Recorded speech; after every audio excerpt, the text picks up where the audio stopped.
ሰላም እዚህ እንግዲህ ከመሸ ላይቭ መጣሁኝ። አንድ አርዕስት ይዤ ነው የመጣሁት። ብዙውን ጊዜ ሰዎች እንዴት ነው ኮንሲስተንትሊ ሞቲቬትድ ሆነሽ ይህን ቢዝነስ መስራት የቻልሽ ወይንም ኦንላይን ቢዝነስ እለት እለት ሞቲቬትድ የምትሆኘው የምትነቃቂው የሚል ጥያቄዎች ወይንም ከብዙ ሰዎች እንዴት ሊሆን ይችላል? የሆነ ቦታ ላይ የሆነ ፌድ እናደርጋለን ምናምን ይደክመናል እንላለን እና ትሩ እውነት ነው። ሁልጊዜም አንድ ሰው መቼም ሁልጊዜም ሞቲቬትድ ሊሆን አይችልም። ይደክመናል።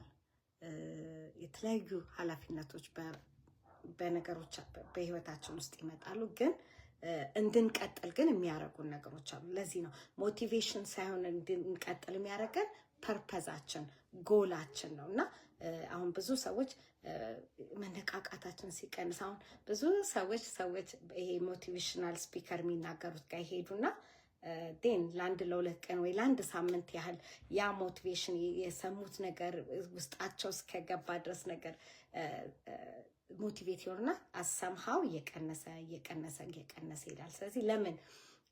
ምክንያቱም በሞቲቭ ነው የጀመርነው እንጂ ዊዝ ፐርፐዝ አይደለም፣ ዊዝ ፕላን አይደለም። ለምን ጀመርኩት? ዋይ ዊ ስታርት ዲስ ቲንግስ እና እንዲህ አይነት ነገሮችን ማጥራት ያስፈልጋልና የስ ቱ ቢ ኦነስት እኔ ራሴ ይደክመኛል አንዳንድ ግን እንዳላቆማ ወይንም በቃ የጀመርኩት በቃ እንዴ ብተውስ ብዬ እንዳልተው የሚያደርጉኝ ሞቲቭ የሆኑ ፋክተሮች አሉኝ።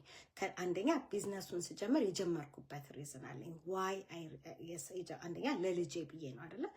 ሁልጊዜም ለልጄ ብዬ ስል ምንድን ነው ይህን አክቲቪቲዎች ይኖራታል አይደል? ብዙ ጊዜ ወይ እናት ወይ አባት ነው የምንገኘው። ብዙዎቻችን አሜሪካ የምንኖር ሰዎች ባል እና ሚስት ለልጆቻቸው ኤኒ አክቲቪቲ ላይ አይገኙም። ምክንያቱም በሽፍት ስለምንሰራ ማለት ነው። ሽፍታችን በልጆቻችን ፕሮግራም ከትምህርት ቤት ሲወጡ አንድ ሰው ቢቀበል ከትምህርት ቤት ሲመጡ ደግሞ ወይ እናት ወይ አባት፣ ሁለታችንም ግን አንኖርም። ምክንያቱም ያው የተለያዩ ኃላፊነቶች ስላሉብን። ስለዚህ እኔ ግን ኤኒ አክቲቪቲ እንዲያመልጣት አልፈልግም። ሁለተኛ ቤተሰብ ሲጠራ በቃ እሱ ብቻ ሄዶ እኔ ማልገኝበት ነገር እንዲኖር አልፈልግም። ስለዚህ አንዱ ከእንቅልፌን አጥቼ የስ ሌት ናይቶች ይኖራሉ፣ የስ ጠዋት መነሳት ይኖራል።